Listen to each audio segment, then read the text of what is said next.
आज मैं आपको एक अनोखी रहस्यमय कहानी सुनाऊंगा। अगर आप चैनल पर नए हैं तो अभी सब्सक्राइब कर ले तथा कहानी पूरा देखे। अंत में एक अनोखा रहस्य छुपा है। धन्यवाद। तो सुनिए। प्राचीन काल में चित्रकूट नामक एक ऐसा नगर था जहां भगवान विष्णु के भव्य और स्वर्ण जटित मंदिर थे। नगर के सभी धनी व्यापारी अपनी भक्ति सी अद करने के लिए रोजाना इन मंदिरों में सोने चांदी के आभूषण और बहुमूल्य रत्न चढ़ाते थे। इसी नगर के किनारे एक छोटी सी कुटिया में भक्तू नामक एक गरीब कुम्हार रहता था। भक्तू का हृदय विष्णु भक्ति से भरा था, पर उसके पास धन नहीं था। वह केवल अपनी मिट्टी की कुटिया के द्वार पर एक छोटा सा दिया जलाकर टूटे हुए एक कलश के सामने हाथ जोड़कर विष्णु जी का नाम लेता था। भक्तू हमेशा दुविधा में रहता था। वह सोचता था, भगवान इतने बड़े हैं और उनके मंदिर इतने भव्य, क्या मेरी यह साधारण सी भक्ति, ये छोटा सा दिया उन बड़े बड़े चढ़ावों के बीच उन तक पहुंच भी पाता होगा? क्या मेरी सादगी भरी प्रार्थना कोई मूल्य रखती है? उसकी यह संदेह भरी सादगी ब्रह्मांड में असंतुलन पैदा कर रही थी, सृष्टि को दिखाने के लिए कि भक्ति आडंबर में नहीं बल्कि भाव में होती है। एक दोपहर जब भक्तू अपनी कुटिया में काम कर रहा था तो एक थकाहारा और साधारण वेशभूषा वाला कारीगर उसके पास आया।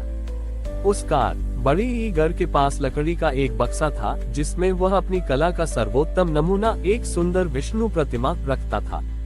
कारीगर ने उदास होकर भक्तू से कहा, भाई, दुर्भाग्य से मेरी बनाई सबसे सुंदर मूर्ति टूट गई है। मैंने पूरे नगर में घूम लिया, पर इसे जोड़ने या मरम्मत करने के लिए मुझे शुद्धतम बिना मिलावट वाली मिट्टी का ही नहीं मिली। क्या तुम मेरी मदद कर सकते हो? भक्तू ने तुरंत अपनी कुटिया के कोने में रखी मिट्टी की गठरी की ओर देखा। वह मिट्टी सर्वाधिक शुद्ध और सर्वोत्तम गुणवत्ता की थी, जिसे उसने अपनी एकमात्र बेटी के लिए एक विशेष खिलौना बनाने के लिए बचाकर रखा था। यह उसके लिए किसी भी सोने से अधिक मूल्यवान थी, क्योंकि छोटी ही यह उसके प्रेम का प्रतीक थी। कारीगर ने पूछा, क्या तुम ये मिट्टी मुझे दोगे? मैं तुम्हें इसका मूल्य दे नहीं पाऊंगा। भक्तू ने बिना एक पल सोचे अपनी बेटी के लिए बचाई हुई वह सारी शुद्ध मिट्टी कारीगर को दे दी। उसने कहा, हे अतिथि, मेरी बेटी के खिलौने से अधिक महत्वपूर्ण आपकी कला है जो भगवान का रूप बनाती है। आप इसे बिना किसी मूल्य की चिंता किए ले लीजिए। मेरा समर्पण ही मेरा मूल्य है। भक्तों का ये निस्वार्थ त्याग किसी भी इनाम की अपेक्षा किए बिना उस कारीगर के लिए सबसे बड़ा चढ़ावा था। अगले दिन वह कारीगर चला गया। भक्तू अपनी कुटिया के सामने बैठा था, तभी अचानक एक तीव्र दिव्य प्रकाश ने उसकी कुटिया को जगमगा दिया। उसके सामने अब वह साधारण कारीगर नहीं बल्कि साक्षात भगवान विष्णु अपने दिव्य रूप में खड़े थे। भगवान विष्णु ने भक्तू को गले लगा लिया और कहा, ग्रेटर देन, हे भक्तू, आज तक किसी ने मुझे इतना अनमोल चढ़ावा नहीं दिया। उन धनी भक्तों ने जो सोना चांदी दिया वह उनका बचा हुआ धन था, पर तुमने जो मिट्टी दी वह तुम्हारे प्रेम और त्याग का प्रतीक थी। तुमने अपनी सबसे प्रिय वस्तु का बलिदान दिया। ग्रेटर देन, सच्चा मंदिर पत्थर का नहीं बल्कि भक्त का हृदय होता है। और मेरी वास्तविक भक्ति लाखों मंत्रों या बड़े अनुष्ठानों में नहीं बल्कि तुम्हारे जैसे निस्वार्थ कर्म और सच्चे समर्पण में निवास करती है। तुम्हारी सादगी ही मेरी सबसे बड़ी भेंट है। Greater than. भक्तों के आंखों से अश्रु बहने लगे। भगवान विष्णु ने उसे आशीर्वाद दिया और उससे भक्ति के सार का ज्ञान दिया कि ईश्वर को पाने के लिए धन या आडंबर की नहीं बल्कि शुद्ध और सरल हृदय की आवश्यकता होती है। जब भगवान विष्णु ने कुम्हार भक्तों को दर्शन दिए और उसे बताया कि सच्चा मंदिर भक्त का हृदय होता है, तो भक्तों के जीवन में एक क्रांतिकारी परिवर्तन आया। उसका छोटा मिट्टी का घर अब प्रकाश और शांति का केंद्र बन गया। नगर के धनी व्यापारी जो पहले भक्तों की सादगी का मजाक उड़ाते थे, अब आश्चर्यचकित थे। उन्होंने देखा कि उनके सोने चांदी से लदे मंदिर की भव्यता फीकी पड़ गई है, जबकि भक्तों की छोटी कुटिया से निकलने वाली शांति की आभा दूर दूर तक फैल रही है। जल्द ही धनवानों ने भक्तों के पास आना शुरू कर दिया। तारांकन वे उससे पूछते, हे भक्तों, हमने इतना धन चढ़ाया फिर भी हमें वह शांति क्यों नहीं मिली जो तुम्हें तुम्हारे छोटे से दिए से मिल गई? उद्धरण चिन्ह। तारांकन वे सोचते थे कि भक्तों के पास कोई गुप्त मंत्र या जादुई मिट्टी है जिसके कारण भगवान विष्णु ने उसे दर्शन दिए। भक्तों ने महसूस किया कि अब उसके सामने एक नई चुनौती है, लोगों को ये समझाना कि भाव ही असली धन है, न कि वस्तु। भक्तु अब एक नया धर्म निभाने लगा।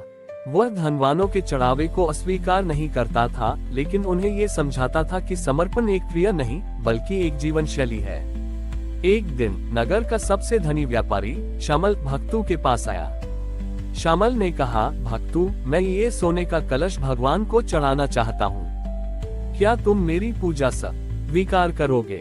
भक्तु ने विनम्रता से कलश ले लिया, लेकिन कहा, शामल जी, आपका ये कलश बहुत सुंदर है, पर क्या आप बता सकते हैं कि आपने इसे भगवान को किस भाव से दिया है? क्या ये दिखावे के लिए है या ये केवल दर्द से दिया गया है कि कहीं आपको नुकसान न हो जाए? उद्धरण चिन्ह। शामल लज्जित हो गया। उसने स्वीकार किया कि वह ये कलश इसलिए दे रहा था ताकि अन्य व्यापारी उसे धार्मिक माने और उसका व्यापार बढ़े। तब भक्तों ने शामल को सच्ची सेवा का मार्ग दिखाया। उसने कहा, ग्रेटर देन भगवान को सोना नहीं चाहिए, उन्हें तुम्हारे हृदय की शुद्धता चाहिए। इस कलश को बेच दो, उस धन से नगर में एक प्याव जल स्थान बनवाओ जहां हर प्यासा राहगीर बिना किसी भेदभाव के जल पी सके।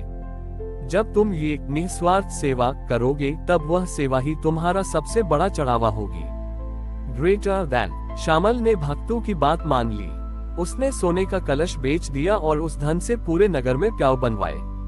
पहली बार शामल को अपने जीवन में शांति और संतोष का अनुभव हुआ। धीरे धीरे भक्तों ने पूरे नगर की सोच बदल दी।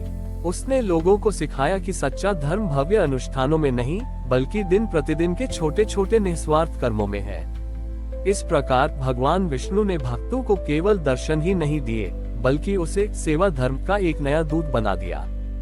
भक्तों अब कुम्हार से बदलकर एक मार्गदर्शक बन गया, जिसने लोगों को सिखाया कि ईश्वर हर उस कार्य में निवास करते हैं जो प्रेम, त्याग और दूसरों के कल्याण के लिए किया जाता है। जय नारायण। हमारी और भी आध्यात्मिक एवं अनोखी कहानियाँ देखने के लिए हमारे चैनल पर जाएं तथा धार्मिक एवं पौराणिक अनोखी कहानियाँ हमारे चैनल पर है। कृपया जाके देखें तथा हमारे चैनल को सब्सक्राइब करके रखें और वीडियो लाइक जरूर करें। धन्यवाद।